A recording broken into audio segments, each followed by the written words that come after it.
कहानी की शुरुआत होती है मैलरी नाम की एक लड़की से, जो कि एक पेंटिंग बना रही होती है।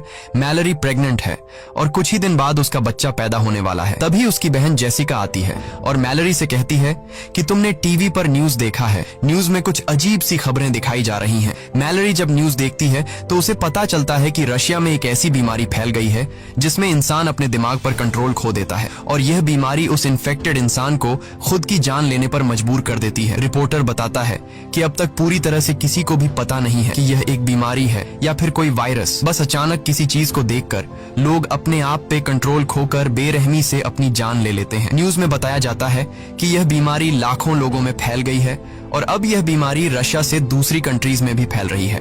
लेकिन मैलरी इस न्यूज को इग्नोर करके जेसिका के साथ अपनी प्रेगनेंसी चेकअप के लिए हॉस्पिटल चली जाती है। वहां डॉक्टर उसे खुशखबरी देती है कि बच्चा बिल्कुल ठीक है और जल्द ही वो माँ बनने वाली है। यह सुनकर मैलरी खुश हो जाती है और वापस घर लौटने लगती है। लेकिन हॉस्पिटल से निकलते वक्त मैलरी की नजर एक लड़की पर पड़ती है जो अपने सिर को जोर जोर से सामने के शीशे से मार रही होती है। यह देखकर मैलरी घबरा जाती है और जल्दी जाकर जेसिका के साथ कार में बैठ जाती है। मैलरी जेसिका से कहती है कि जल्दी चलो, मुझे लगता है कि रशिया का वो खतरनाक वायरस यहाँ भी पहुंच चुका है। बाहर सड़कों पर लोगों में हलचल मच चुकी थी और लोग खुद को मारने लगे थे। जेसिका जल्दी से गाड़ी स्टार्ट करके तेजी से घर की तरफ गाड़ी को भगाती है, लेकिन अब हालात और बिगड़ते जा रहे थे। सड़क पर बहुत सारे एक्सीडेंट होने लगते हैं। यह देखकर मैलरी बहुत ज्यादा डर जाती है और तभी ड्राइव करते हुए जेसिका कुछ ऐसा देख लेती है जिससे उसकी आंखों का कलर चेंज हो जाता है। अब जेसिका अपने आप पर कंट्रोल खोकर कार की स्पीड बढ़ा देती है और सामने से आने वाली गाड़ियों से खुद का एक्सीडेंट करवाने लगती है। मैलरी उसे ऐसा करने से रोकती है पर जेसिका नहीं रुकती, जैसे किसी ने उसके दिमाग पर काबू कर लिया हो। और तभी कार एक दूसरी गाड़ी से टकराकर इनका एक्सीडेंट हो जाता है। लकीली इस एक्सीडेंट में दोनों बच जाती हैं और दोनों गाड़ी से बाहर निकल आती हैं। लेकिन इससे पहले कि मैलरी कुछ समझ पाती, तभी वो देखती है कि उसकी बहन जेसिका एक ट्रक के सामने आकर अपनी जान दे देती है। मैलरी अपनी आंखों के सामने जेसिका की इतनी भयानक मौत देखकर बहुत ज्यादा डर जाती है। लेकिन हालात कुछ ऐसे थे कि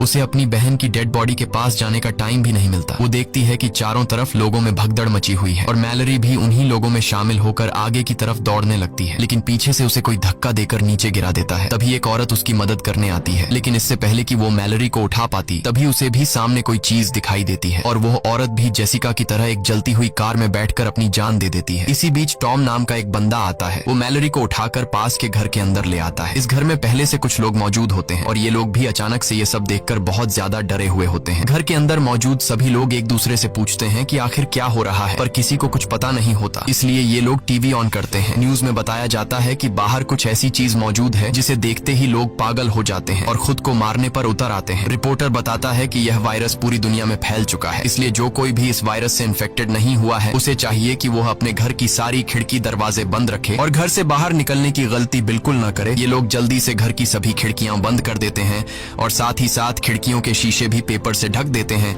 ताकि बाहर मौजूद उस राक्षस की नजर अंदर इन पर न पड़ सके। इसी तरह से 3 दिन बीत जाते हैं, लेकिन अभी तक किसी को समझ नहीं आता कि यह सब क्या हो रहा है। ये सभी लोग घर में परेशान बैठे होते हैं। तभी बाहर से दरवाजे पर नॉक होता है। एक लड़की जो रो रो कर इनसे रिक्वेस्ट करती है कि प्लीज दरवाजा खोलो। टॉम उस लड़की के लिए दरवाजा खोलने जाता है, पर डगलस उसे दरवाजा खोलने से मना करता है क्योंकि उसे डर था कि कहीं यह लड़की इन्फेक्टेड न हो। लेकिन यहाँ मैलरी डगलस पर बंदूक तान देती है और टॉम को उस लड़की के लिए दरवाजा खोलने को कहती है। टॉम उसके लिए दरवाजा खोल देता है और वो लड़की अंदर आ जाती है। उस लड़की का नाम ओलिम्पिया है और ओलिम्पिया भी प्रेग्नेंट थी। ओलिम्पिया से जब पूछा जाता है कि तुम अपनी आंखों पर पट्टी लगाकर यहाँ तक कैसे पहुँची, तब ओलिम्पिया बताती है कि उसका खाना खत्म हो गया था, इसीलिए वो एक एक करके हर एक घर का दरवाजा नॉक करते हुए यहाँ तक पहुँच गई। यह सुनकर डगलस कहता है कि हम सबका भी भूख से बुरा हाल हो गया है क्योंकि ये लोग भी पिछले 7 दिनों से इसी घर में फंसे हुए हैं। इसलिए ये लोग सोचते हैं कि बाहर से खाना कैसे लाया जाए। हालांकि घर से कुछ ही दूर एक सुपरमार्केट है, लेकिन वहां तक बिना देखे पहुंचना एक बड़ा चैलेंज था। तब इस घर का मालिक कहता है कि घर के बाहर सीसीटीवी कैमरास लगे हुए हैं। अगर हम सीसीटीवी कैमरा के जरिए उन मॉन्स्टर्स का लोकेशन पता लगा लें तो हम उन मॉन्स्टर्स से छिपकर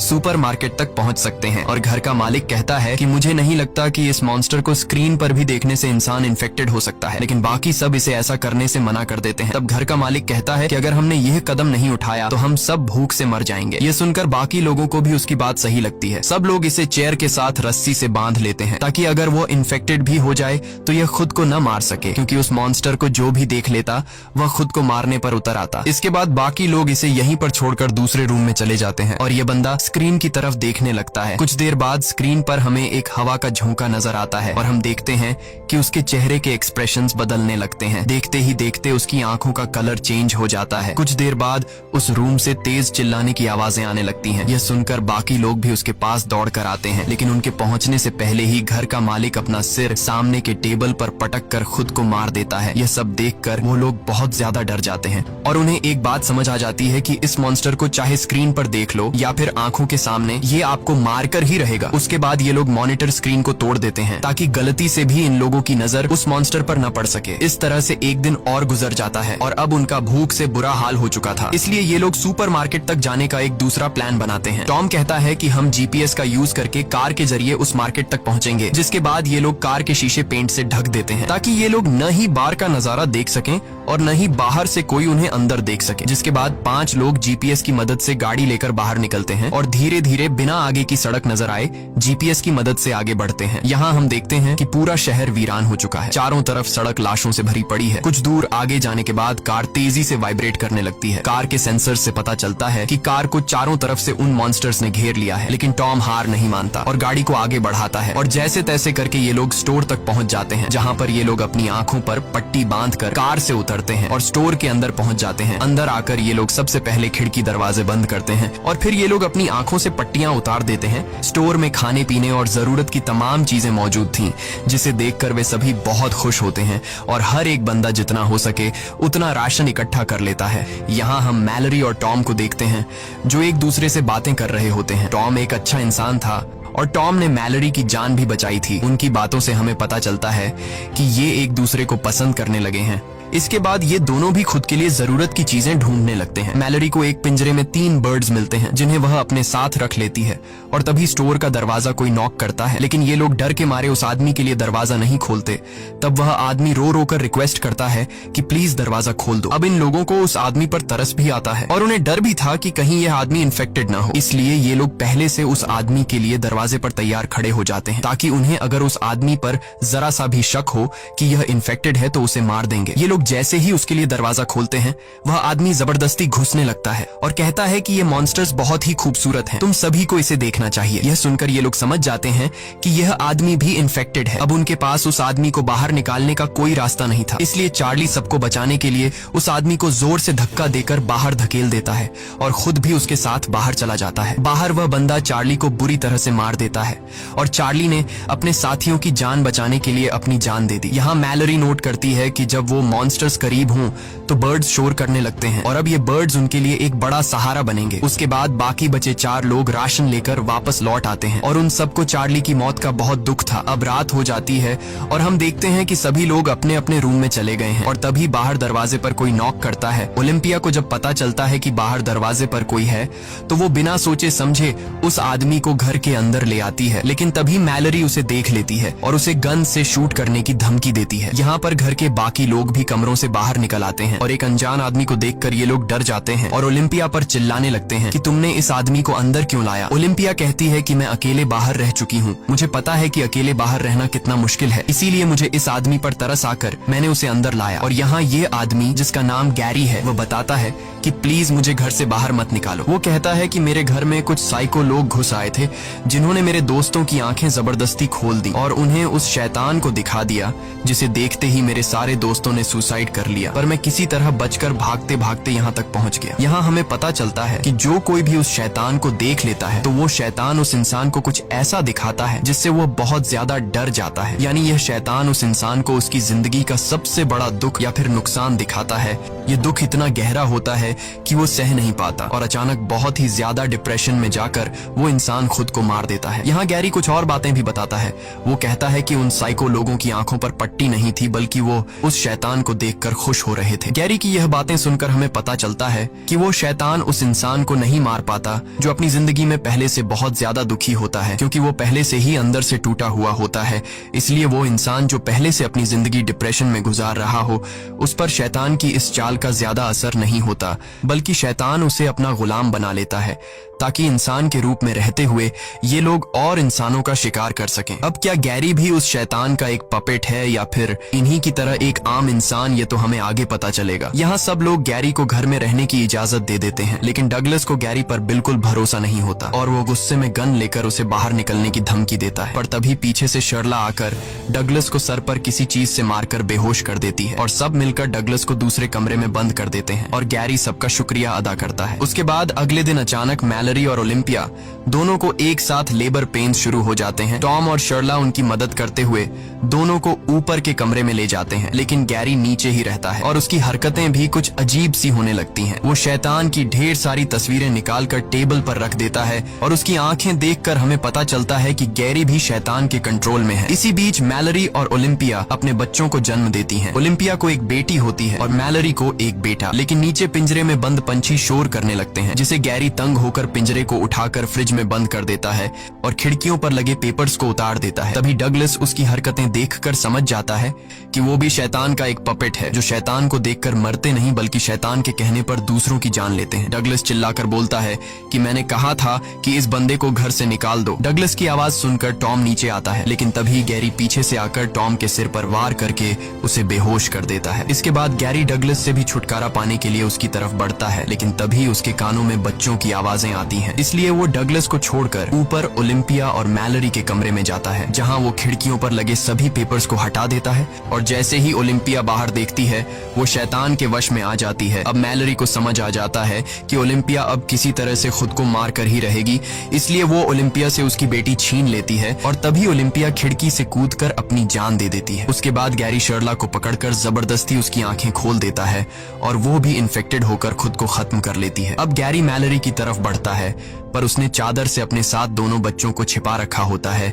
इसलिए अभी तक वो ठीक रहती है। पर गैरी उसे चादर छीनकर बाहर देखने के लिए उकसाने लगता है, लेकिन तभी वहां डगलस बंदूक लेकर पहुंचता है और अपनी आंखें बंद करके गैरी को शूट करने की कोशिश करता है। पर गैरी को पता होता है कि डगलस को नजर नहीं आ रहा, इसलिए वो मौके का फायदा उठाते हुए दौड़कर डगलस को अपने साथ ऊपर के फ्लोर से नीचे ग्राउंड फ्लोर पर गिरा देता है। गैरी डगलस को सीजर से मार देता है, ये कहते हुए कि तुम उस शैतान की खूबसूरती को नहीं देख पाओगे। इसी बीच टॉम को होश आता है और किसी तरह शॉट गन उठाकर गैरी को मारकर खत्म कर देता है। उसके बाद टॉम ऊपर जाकर मैलरी और बच्चों को शांत करता है। अब सिर्फ टॉम, मैलरी और 2 बच्चे जिंदा बचे थे। इसके बाद 5 साल के बाद का सीन दिखाया जाता है, जहां मैलरी और टॉम अब रिलेशनशिप में हैं और बच्चे भी बड़े हो चुके हैं, लेकिन खतरा अभी तक टला नहीं। बाहर अभी भी शैतान के कंट्रोल में लोग घूम रहे थे और वो नॉर्मल इंसानों को पकड़कर मार डालते थे। ये लोग पिछले 5 सालों से इसी तरह से चुपचाप जिंदगी गुजार रहे हैं। मैलरी ने बच्चों को इस मुश्किल स्थिति में सरवाइव करने के सभी तरीके सिखा दिए थे। यहाँ आप लोगों को भी पता चल चुका होगा कि जो लड़का है वो मैलरी का अपना बेटा है, लेकिन ये लड़की मैलरी की बेटी नहीं, बल्कि ये लड़की ओलिम्पिया की बेटी है, जो मरने से पहले ओलिम्पिया ने मैलरी के हवाले कर दी थी। एक दिन रेडियो से आवाज आती है जिसमें रिक नाम का एक आदमी बताता है कि हम जहाँ पर हैं ये जगह पूरी तरह से सेफ है। यहाँ पर हमारी एक कॉलोनी है, इस कॉलोनी में खाने पीने और जरूरत की तमाम फैसिलिटीज मौजूद हैं। वो आदमी बताता है कि अगर तुम लोग यहाँ आना चाहते हो तो नदी के बहाव के साथ आओ। जब नदी का बहाव सबसे तेज होगा तो वहीं पास के जंगल के बीच हमारी कॉलोनी मिल जाएगी। वहाँ बहुत सारे बर्ड्स हैं जिनकी आवाज सुनकर तुम हमें ढूंढ सकते हो। और हाँ, नदी के बहाव के साथ यहाँ आने में तुम्हें 2 दिन लगेंगे। टॉम उस आदमी पर भरोसा करके वहाँ जाना चाहता था, पर मैलरी वहाँ जाने से मना करती है। वो कहती है शायद ऐसा भी हो सकता है कि वो इंसान इन्फेक्टेड हो जो हमें यहाँ से निकाल कर मार देना चाहता हो। रात को टॉम मैलरी को समझाता है कि अगर हमें जिंदा रहना है तो वहाँ जाना ही पड़ेगा। आखिर कब तक हम लोग यहाँ इस तरह से ब्लाइंड जिंदगी गुजारेंगे। अगले दिन जब ये लोग सामान लेने बाहर जाते हैं तभी कुछ साइको लोग उन पर हमला करने पहुंच जाते हैं। टॉम मैलरी और बच्चों को समझाता है कि यही वक्त है यहाँ से निकलने का। मैं उन लोगों को बातों में उलझाता हूँ, तुम लोग चुपके से पीछे के रास्ते से यहाँ से निकल जाना और नदी से होते हुए रेडियो पर बताई गई जगह पर पहुंच जाना। लेकिन मैलरी टॉम को इस तरह से अकेले नहीं छोड़ना चाहती थी। तब टॉम कहता है कि हमें जिंदा रहने के लिए किसी एक को तो अपनी जान देनी पड़ेगी। इसके बाद टॉम मैलरी और बच्चों को पीछे के रास्ते से निकाल देता है और खुद अपनी आंखों पर पट्टी बांधकर शॉटगन लेकर उन साइको लोगों के सामने आता है। वे लोग टॉम को पट्टी हटाने के लिए कहते हैं, लेकिन टॉम उन्हें बातों में उलझाने की कोशिश करता है ताकि मैलरी बच्चों को लेकर यहाँ से निकल सके, पर तभी वे लोग मैलरी को जाते हुए देख लेते हैं। अब इससे पहले कि वे लोग मैलरी को पकड़ने के लिए उसके पीछे जाते, तभी टॉम गोलियां चलाकर 2 लोगों को मार देता है। इस दौरान वो खुद भी घायल हो जाता है और अब बिना देखे बाकियों को खत्म करना उसके लिए मुश्किल हो रहा था, इसलिए वो अपनी आंखों से पट्टी हटा देता है और वहां पर मौजूद 2 और लोगों को भी मार देता है। अब सिर्फ एक ही साइको इंसान बचता है और जब टॉम उस आखिरी बचे हुए साइको इंसान को मारने जाता है, तभी वो शैतान भी वहां पर पहुंच जाता है और वो शैतान टॉम को अपने वश में करने लगता है। लेकिन पूरी तरह से वश में आने से पहले टॉम उस आखिरी बचे आदमी को भी मार देता है और फिर उसी गन से खुद भी अपनी जान ले लेता है। वहीं मैलरी गोली की आवाज सुनकर समझ जाती है कि टॉम अब मर चुका है। वो बहुत ज्यादा रोती है क्योंकि इस मुश्किल वक्त में टॉम ही उसका सहारा था। जिसके बाद वो रेडियो पर बताए हुए ठिकाने पर जाने की तैयारी करने लगती है। वो बच्चों को समझाती है कि यह सफर बहुत मुश्किल होगा, लेकिन हमें जिंदा रहने के लिए वहां पर जाना ही होगा। और एक बात ध्यान से सुनो, चाहे जो भी हो जाए, तुम दोनों को अपनी आंखों से पट्टी नहीं उतारनी है, वरना तुम दोनों मारे जाओगे। इसके बाद मैलरी खुद के और अपने बच्चों की आंखों पर पट्टी बांधकर नदी की तरफ निकल पड़ती है और रस्सी का सहारा लेते हुए नदी तक पहुंच जाती है, जहां ये लोग एक बोट में बैठकर नदी के बहाव के साथ आगे बढ़ने लगते हैं। मैलरी अपने साथ पिंजरे में बंद उन बर्ड्स को भी रखती है। कुछ घंटों के सफर के बाद मैलरी रेडियो के जरिए उस कॉलोनी में रहने वाले लोगों से कांटेक्ट करती है जहां वो जा रही है। लेकिन तभी पिंजरे में बंद परिंदे शोर करने लगते हैं और उसी वक्त एक डरावनी आवाज मैलरी को बार बार पुकारने लगती है, पर वो सब कुछ इग्नोर करके आगे बढ़ना जारी रखती है। कुछ ही दूर जाने के बाद वो आवाज उसके और करीब होने लगती है। अब हम देखते हैं कि एक आदमी मैलरी के काफी करीब आकर उससे कहता है कि तुम अपनी आंखों से पट्टी निकाल दो, तुम यहाँ पर सेफ हो और मेरे पास खाना भी है। लेकिन मैलरी बच्चों को चादर से छिपाकर गन से चारों तरफ शूट करने लगती है, जिससे वो आदमी समझ जाता है कि मैलरी अपनी आंखों से पट्टी नहीं हटाएगी। इसलिए वो आदमी बोट के पास आकर मैलरी पर हमला कर देता है और जबरदस्ती मैलरी की आंखों से पट्टी हटाने की कोशिश करता है। और यह आदमी भी गैरी की तरह मैलरी से कहता है कि तुम्हें अपनी आंखों से पट्टी हटाकर उस शैतान को देखना चाहिए, वो बहुत ज्यादा खूबसूरत है। लेकिन मैलरी खुद को बचाने के लिए एक हथियार से उस पर हमला कर देती है और उसे मारकर वहां से बच निकलती है। इस तरह से सफर करते हुए मैलरी और बच्चों को